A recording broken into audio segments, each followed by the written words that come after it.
प्यारे विद्यार्थियों, महत्वपूर्ण प्रश्नों की श्रृंखला में आप सभी का स्वागत है। हम पढ़ रहे थे एक्सरसाइज नंबर 3.2 के महत्वपूर्ण क्वेश्चनों को, और जिसमें एक क्वेश्चन नंबर 3 के कुछ पॉइंट बच गए थे जिनको आज हम पूरा करेंगे। ये क्वेश्चन आपकी एग्जाम के लिए अति महत्वपूर्ण क्वेश्चन है, बहुत ही इंपॉर्टेंट क्वेश्चन है, और हो सकता है इन क्वेश्चनों में से आपकी एग्जाम में क्वेश्चन आ जाए। तो इसी आशा के साथ मैं इन संभावित क्वेश्चनों को आपको करवा रहा हूं, तो गौर कीजिएगा। और क्वेश्चन शुरू करने से पहले मैं चाहूँगा कि यदि आप चैनल पर नए हैं तो कृपा करके चैनल को सब्सक्राइब कर लीजिएगा, वीडियो को लाइक और शेयर जरूर कीजिएगा। तो देखिएगा एक्सरसाइज का क्वेश्चन नंबर 3, जिसमें अपने को बोला गया है पहले तो रैखिक समीकरण युग्म बनाने हैं। सबसे पहले अपने को क्वेश्चन को पढ़ के समीकरण बनाने हैं और उनके बाद में उन समीकरणों को प्रतिस्थापन विधि से हल करना है। तो प्यारे विद्यार्थियों देखिएगा, इस तीसरे क्वेश्चन का दूसरा पॉइंट जो कि एग्जाम के लिए अच्छा क्वेश्चन है, पूछा जा सकता है, दो संपूरक कोणों में बड़ा कोण छोटे कोण से 18 डिग्री अधिक है तो उन्हें ज्ञात करो। इस क्वेश्चन को करने के लिए सबसे पहले आपको जानकारी होनी चाहिए संपूरक कोण की। तो सबसे पहले मैं आपको संपूरक कोण के बारे में बताता हूं थोड़ा सा। संपूरक कोण, कौन से कोणों को संपूरक कोण कहा जाता है? ऐसे दो कोण जिनका योग 180 डिग्री हो, उन दोनों कोणों को जिनका योग 180 डिग्री होता है। जैसे अगर एक कोण मान लो 60 डिग्री का है और एक कोण मान लो 120 डिग्री का है, तो इन दोनों कोणों का योग कितना है? इन दोनों कोणों का योग है 180। तो 60 डिग्री 120 का संपूरक कोण कहलाएगा और 120 डिग्री 60 डिग्री का संपूरक कोण कहलाएगा, क्योंकि संपूरक कोणों का योग जो होता है वो 180 डिग्री होता है।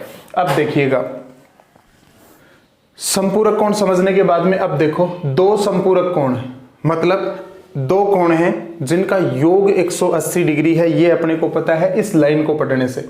दो संपूरक कोण बताए हैं तो दोनों कोणों का योग 180 डिग्री है। उन दोनों कोणों में एक कोण बड़ा है, एक कोण छोटा है। तो मान लेते हैं हम, माना बड़ा कोण x डिग्री है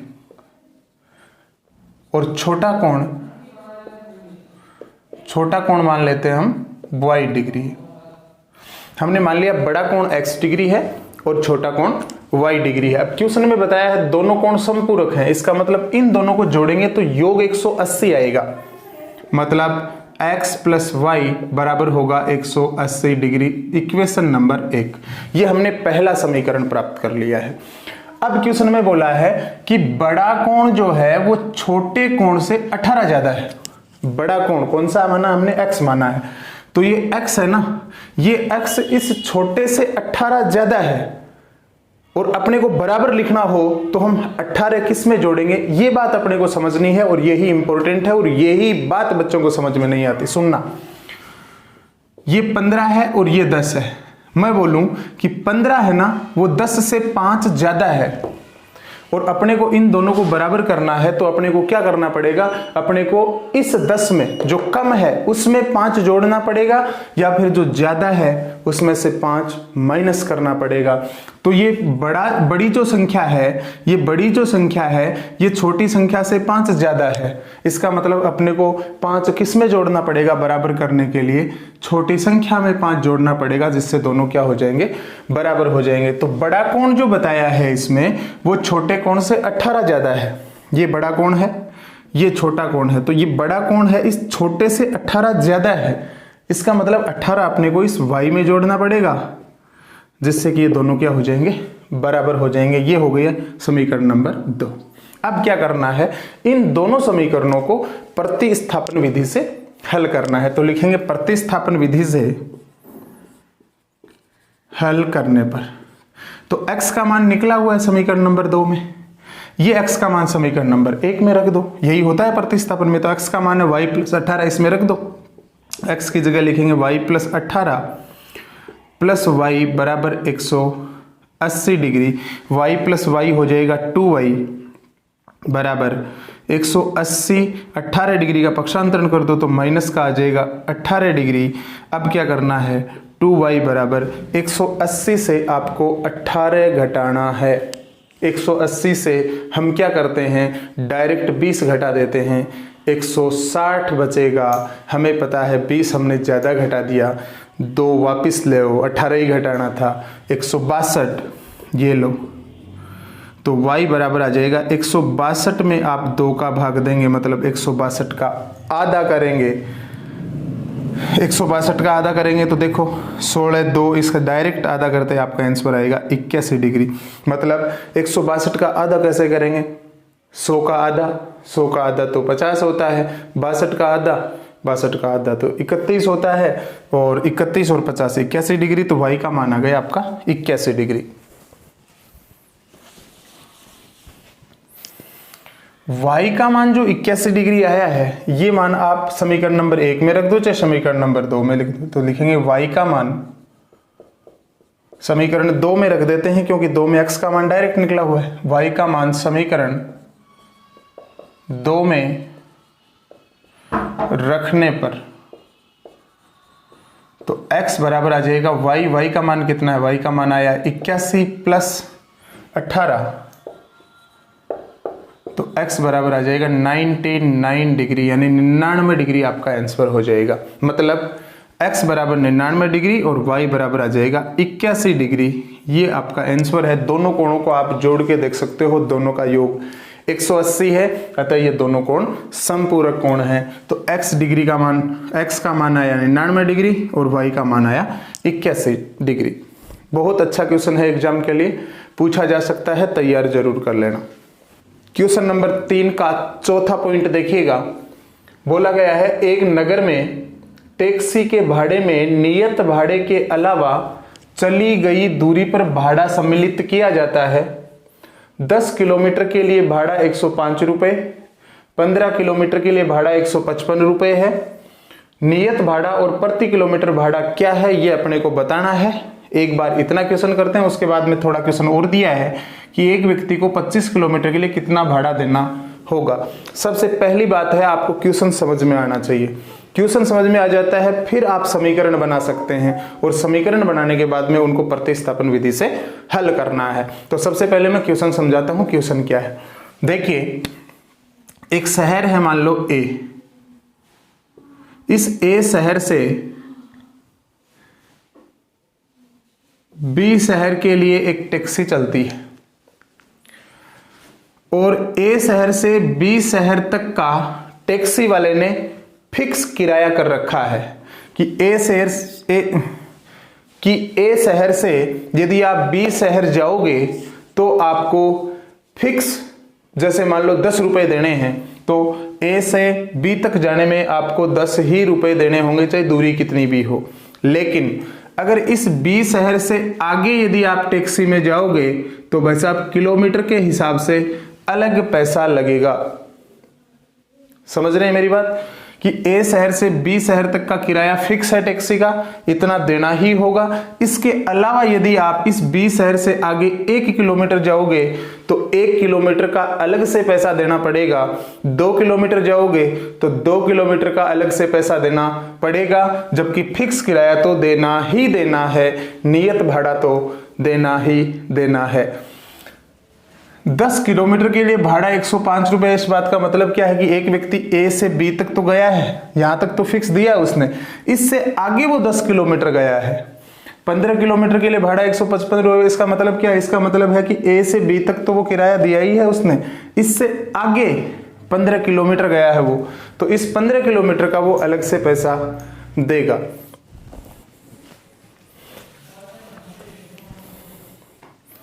तो इस क्वेश्चन को करने के लिए हम मान लेते हैं, माना टैक्सी का नियत भाड़ा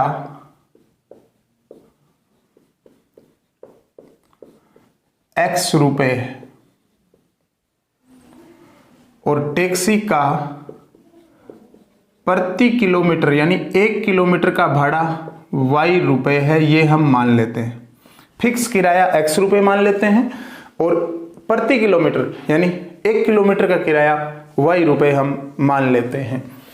देखो, एक व्यक्ति 10 किलोमीटर के लिए 105 रुपए भाड़ा देता है। इसका मतलब क्या है कि उसने फिक्स किराया x रुपया दिया है और इसके अलावा वो 10 किलोमीटर चला है। भाई साहब, 1 किलोमीटर का यदि y रुपया है, 10 किलोमीटर का कितना हो गया? 10y रुपया, ये 10y रुपया और टोटल मिला के ये हुआ है 105 रुपया, जो कि उसने टैक्सी वाले को दिया है। ये आ गई आपकी इक्वेशन नंबर 1। फिर बोला है 15 किलोमीटर के लिए 155 रुपए देता है। इसका मतलब ये है कि उसने फिक्स x रुपया तो दिया ही दिया है, नियत भाड़ा है तो, और इसके अलावा वो 15 किलोमीटर गया है। 1 किलोमीटर का y रुपया है तो 15 किलोमीटर का 15y रुपया है और ये टोटल पैसा हुआ है 155 रुपया, जो कि उसने टैक्सी वाले को दिया है। ये हो गया आपका समीकरण नंबर 2। अब क्या करना है? अब इन दोनों समीकरणों को प्रतिस्थापन विधि से हल करना है। तो लिखेंगे प्रतिस्थापन विधि से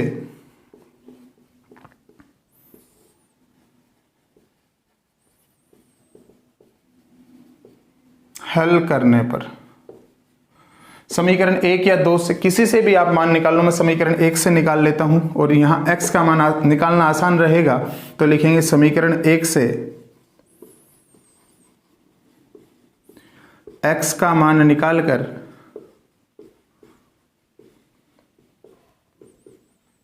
एक से निकाला है तो 2 में रख देना है। समीकरण 2 में रखने पर समीकरण 1 से x का मान निकालेंगे तो इसके साथ जुड़ा हुआ है 10y, इसका पक्षांतरण कर देंगे तो मान आ जाएगा 105 माइनस का 10y। ये मान आ गया प्यारे विद्यार्थियों x का। ये x का मान 1 से निकाला है, 2 में रखना है तो इस 2 में रख दो। x की जगह क्या आएगा? 105 माइनस 10y प्लस का 15y बराबर 155। 105 का पक्षांतरण कर दो 155 की तरफ तो बचेगा 50 और इधर बचेगा आपका माइनस का 10y प्लस का 15y, ये बचेगा 5y बराबर में आ जाएगा 50। तो y का मान आ जाएगा 50/5 यानी 10। y आ गया 10। y 10 मतलब है कि हर किलोमीटर का प्रति किलोमीटर का भाड़ा 10 रुपए है। ये हमने निकाल लिया। अब ये y का मान समीकरण नंबर, इसे मान लो आप 3, समीकरण नंबर 3 में रख दो। लिखेंगे y का मान समीकरण 3 में रखने पर, जैसे ही मैं समीकरण नंबर 3 में रखूंगा तो समीकरण 3 है x बराबर 105 माइनस 10 इंटू वाई, वाई का मान है 10 तो x बराबर आ जाएगा 105 माइनस 10 गुना 10 आ जाएगा 100। तो x बराबर आ जाएगा 105 माइनस 100 यानी 5 रुपए। x का मान आया 5, y का मान आया 10। इसका मतलब क्या है कि टैक्सी का नियत भाड़ा हमने x माना था तो टैक्सी का नियत किराया तो है 5 रुपए और प्रति किलोमीटर का भाड़ा है 10 रुपए। ये दोनों बातें आप अलग अलग दिखा सकते हो कि टैक्सी का नियत भाड़ा x यानी 5 रुपए है और टैक्सी का प्रति किलोमीटर का भाड़ा y, y का मान आया है 10। अब क्वेश्चन है कि एक व्यक्ति है जो कि 25 किलोमीटर जाता है। अब ये 25 किलोमीटर कैसे जा रहा है सुनना। A से B तक जो फिक्स किराया है वो तो देगा ही देगा। इससे आगे थोड़ी देर पहले बताया था एक शहर A है, दूसरा शहर B है। A से B तक तो फिक्स है, इससे आगे वो कितना जाता है तो बोला है 25 किलोमीटर जाता है। इसका मतलब ये किराया देगा वो। तो ये किराया कितना है? फिक्स किराया। तो फिक्स किराया है 5 रुपए प्लस 1 किलोमीटर का 10 रुपया है, हमने मान निकाल लिया है। 1 किलोमीटर का 10 रुपया है तो 25 किलोमीटर का कितना हो जाएगा तो बोलेंगे 25 गुणा 10 यानी 250। तो 5 प्लस 250 बोले तो 255 रुपए उस व्यक्ति को 25 किलोमीटर यात्रा करनी है तो देने पड़ेंगे। आशा करता हूं क्वेश्चन समझ में आया होगा। बहुत अच्छा क्वेश्चन है, एग्जाम के लिए तैयार कर लीजिएगा।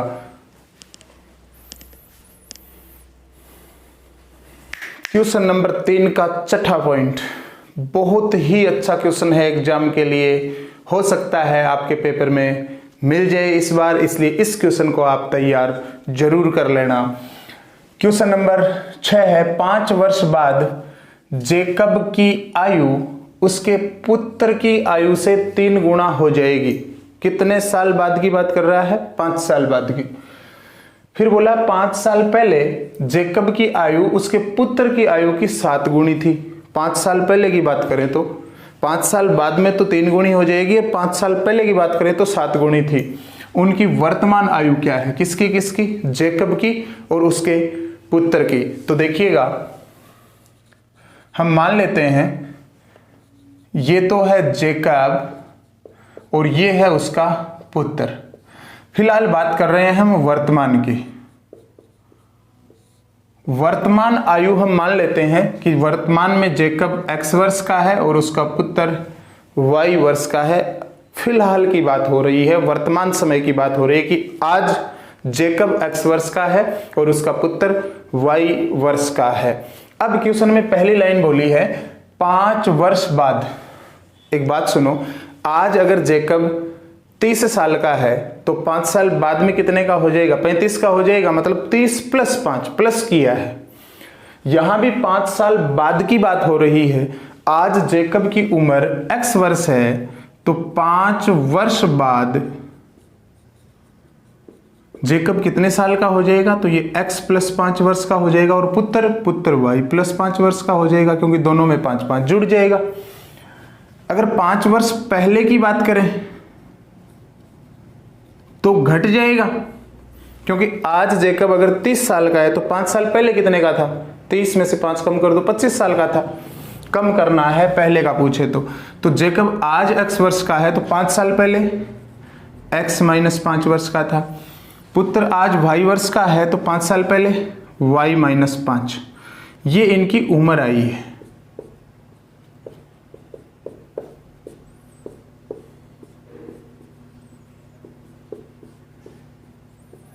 अब सुनना, 5 साल बाद की बात कर रहा है तो 5 साल बाद की उम्र ये है दोनों की। जेकब x + 5 वर्ष का है और पुत्र y + 5 वर्ष का है। जेकब की आयु पुत्र की आयु की 3 गुना है। अब खुद ही सोचो, पिता तो वैसे ही बड़ा है, अब उसको 3 गुना थोड़ी करेंगे आप, पुत्र की आयु को 3 से गुना करना पड़ेगा। मतलब 5 साल बाद में बता रखा है कि जेकब की आयु जो है वो कितनी है? जितनी पुत्र की आयु है उससे 3 गुना है, तो 3 गुना कर देंगे पुत्र की आयु को। अब इस 3 के अंदर गुना कर दो तो x + 5 बराबर आ जाएगा 3y + 15। इस 3y का पक्षांतरण कर लो, 5 का पक्षांतरण 15 की तरफ कर दो, तो ये हो जाएगा x - 3y। या फिर डायरेक्ट ही देखो, हमें मान तो निकालना ही है, x का ही निकाल लो, 5 का पक्षांतरण कर दो, तो x बराबर निकल जाएगा 3y + 15 - 5 यानी आ जाएगा 10। ये आ गई आपकी समीकरण नंबर 1। x का मान ही निकाल लिया हमने डायरेक्ट। अब क्वेश्चन में बोल रखा है कि 5 साल पहले जेकब की आयु उसके पुत्र की आयु की 7 गुनी थी। 5 साल पहले जेकब x - 5 वर्ष का है और पुत्र y - 5 वर्ष का है, और क्वेश्चन में बोला है जेकब की आयु पुत्र की आयु की 7 गुना है। 7 से गुणा कर दो, x - 5 = आ जाएगा 7y - 35। अब क्या करना है, इस 7y का पक्षांतरण कर लो, x - 7y बराबर आ जाएगा -35 + 5। इस 5 का पक्षांतरण 35 की तरफ कर दिया, तो ये आ गया x - 7y बराबर -30। समीकरण नंबर 2। अब समीकरण 1 में हमने x का मान निकाल रखा है, ये समीकरण 1 से x का मान इसमें रख दो, तो x का मान 3y + 10 में रख देता हूं। 3y + 10 - 7y बराबर -30। इस 10 का पक्षांतरण करेंगे तो माइनस का हो जाएगा, 3y - 7y आ जाएगा -4y बराबर आएगा -40। -30 पहले से 10 ये हो जाएगा, माइनस से माइनस कैंसिल हो गया, y का मान आएगा 40/4 यानी y बराबर आएगा 10। तो y किसको माना है हमने? पुत्र को माना है, y वर्ष का। तो पुत्र की आयु कितनी है? पुत्र की आयु होगी, वो होगी 10 वर्ष। अब ये y का मान समीकरण नंबर 1 में रख दो, x निकल जाएगा तो लिखेंगे y का मान